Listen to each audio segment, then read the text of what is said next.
Jo soc Balma i soc estudiant de Dret i actualment soc també beneficiària de la beca d'impuls rural que dona la UCI.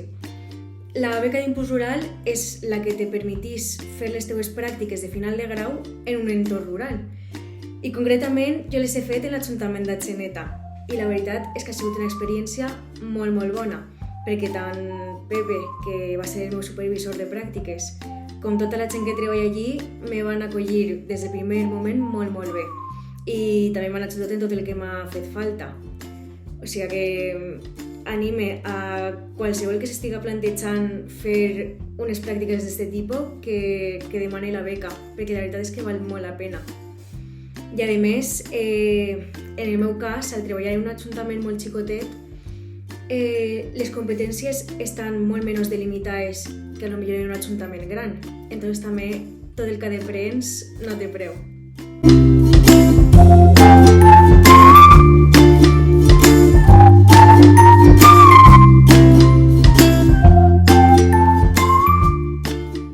En quant a l'alquiler de l'allotjament, que segons el programa ha de ser en el mateix municipi en el que estàs realitzant les pràctiques, o en uno proper, he de dir que va ser bastant complicat, entre que hi ha molt pocs alquilers i que els alquilers que hi ha no te'ls alquilen per tants pocs mesos, va ser fotut.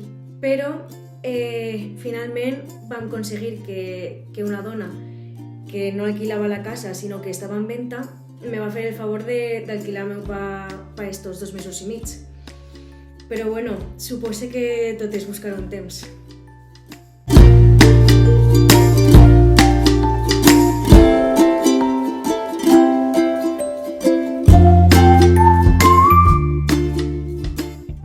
En quant al temps lliure a Atzeneta, no tinc cap queixa i estic molt contenta perquè hi ha moltíssimes rutes per fer de senderisme i és algo que potser en la ciutat ni te planteges per temes de desplaçament, però així, com està tot tan a mà, i si del poble tens una muntona de rutes, la veritat és que no tens ni que plantejar-te-ho al final. I en quant als fins de setmana, se plena el poble de gent i hi ha un ambient espectacular. I la veritat és que perquè vinguin les famílies a aprendre alguna cosa està molt bé.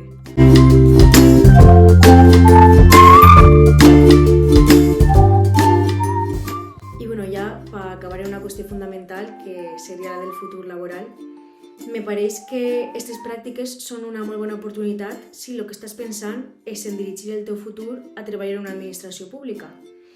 I al final, si el que vas a fer és ficar-te en una oposició, me pareix també una molt bona idea per saber si realment és el tipus de treball que t'agrada. I bueno, el que he dit al principi, anima a qualsevol que s'estiga plantejant fer unes pràctiques d'aquest tipus a que demane la beca d'impuls rural i així també tindrà l'oportunitat de conèixer com funciona l'administració local en profunditat.